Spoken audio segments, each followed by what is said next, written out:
In today's video, we're going to have a look how to build a ground level deck using some 2x6 and some deck blocks, and how to get from this to this. This deck will be a floating deck, which means it's not going to be attached for the side of the house and doesn't really have to. It's going to be freestanding deck, and it's going to be very stable because it will be sitting on some deck blocks under the weight of all this lumber. And for this deck lumber, we're going to use this 2x6. You can use 2x8 as well. It's a great lumber for building any deck. And for deck block, you can use concrete deck block, but we're going to use this tough block. It's kind of a new thing. It's made from recycled plastic, and they're saying it can withstand the pressure of 11,000 pounds.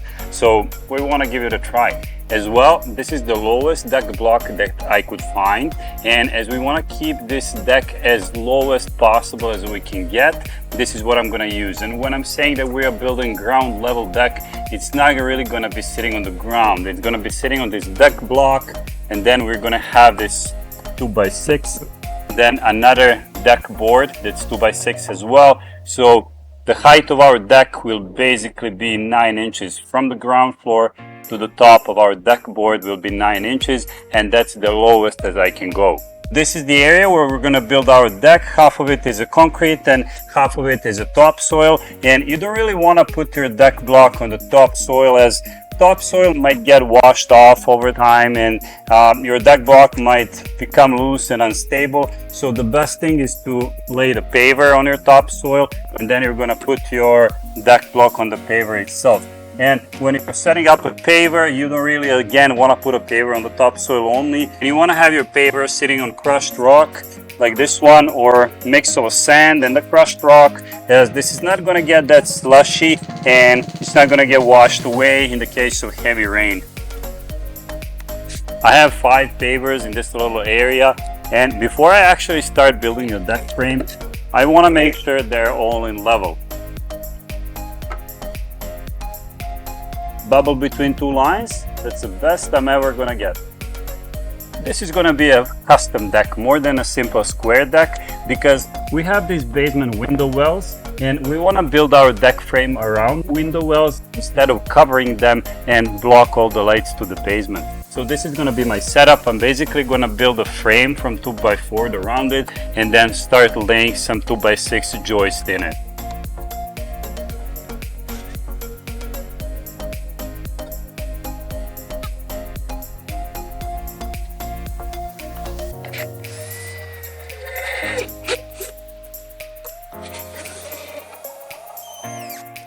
As this board is sitting crooked, I'm going to do the same thing to straighten it out.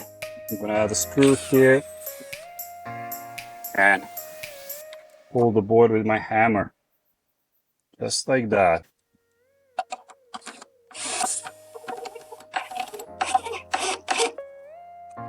We have the board straight again. Now, as I have my frame done, these 3 main boxes, it's time to reinforce with some joists and some blocking. I'm going to have 2 main blockings here in between these 2 boxes and these 2 boxes, and then a bunch of joists in between on every 16 inches, and then again several blockings in between every joist, just to have this frame super reinforced.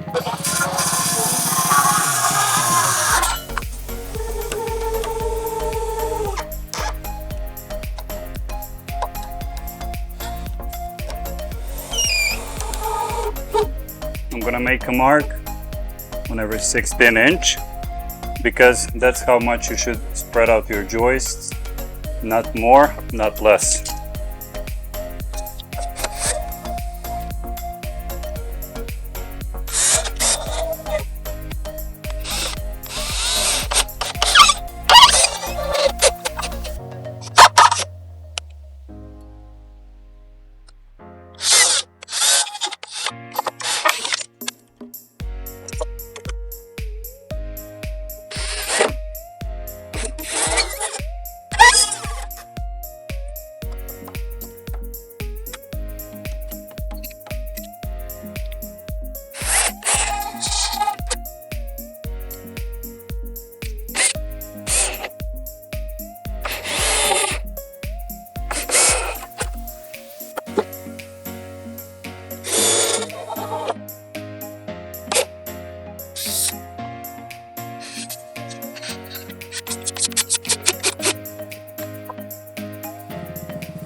Okay, this was my last joist in this deck frame, and in the meantime I added these deck blocks under the deck frame and it looks fantastic.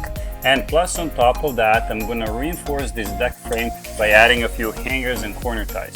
Hangers and ties are fairly cheap. They sell for $1.50 to $2.50 each, and they're very useful, especially here on the end of my joist where you might not be able to add the screws to the back of the joist. And put a few screws.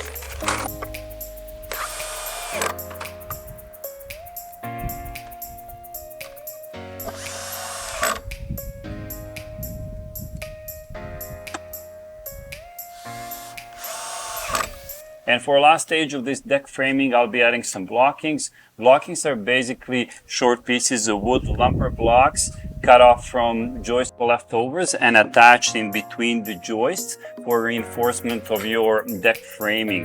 And you can add them anywhere, basically wherever you think is going to support the stability of your deck frame. As you can see how I have done them in zigzag pattern, you can follow the same way. You want to level the height of your blockings with the height of your joists.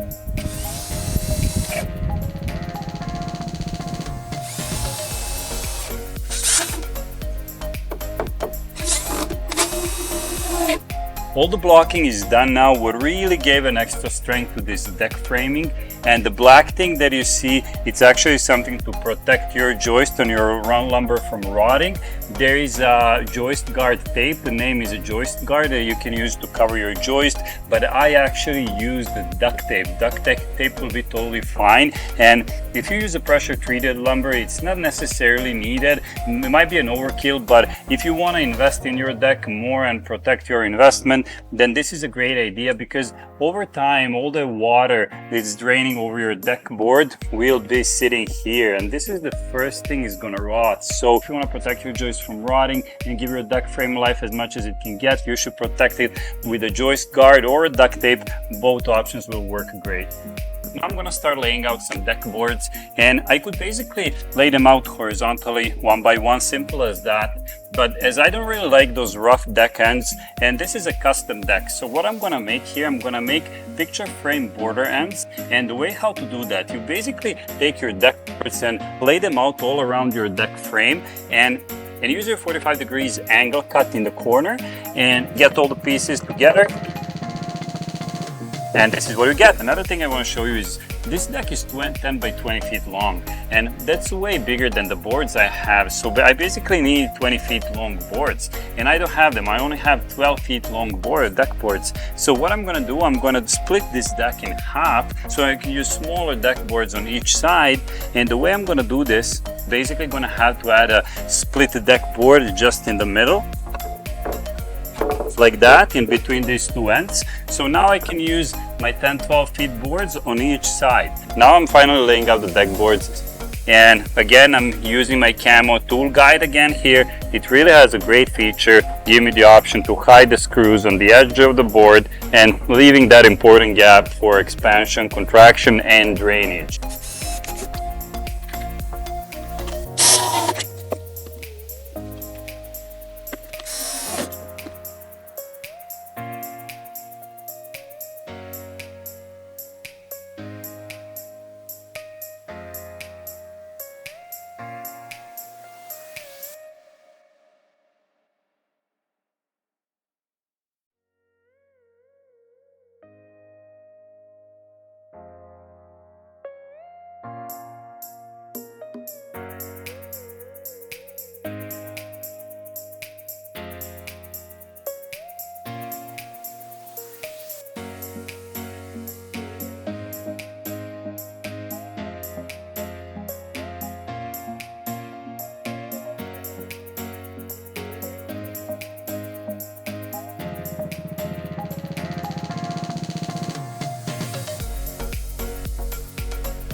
So first section of my deck is entirely done. We have these deck boards laid out as far as they get, because this is 10 by 20 feet long deck and I don't really have these 20 feet long deck boards, so I'm gonna have to divide this deck. The way I'm gonna do that, I'm gonna place one deck board right in the middle of my deck. So now I'm gonna make a long line, just like that. Now I'm gonna take a skill saw and make a cut along this line, and that way I'm gonna create a perfect space for this 2x8 just to fit it in between these two sections. Let's go have a look.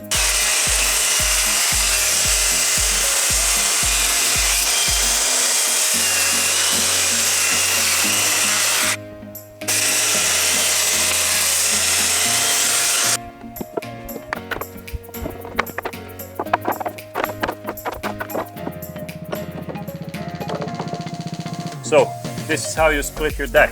Now we're going to do the same thing for the other side.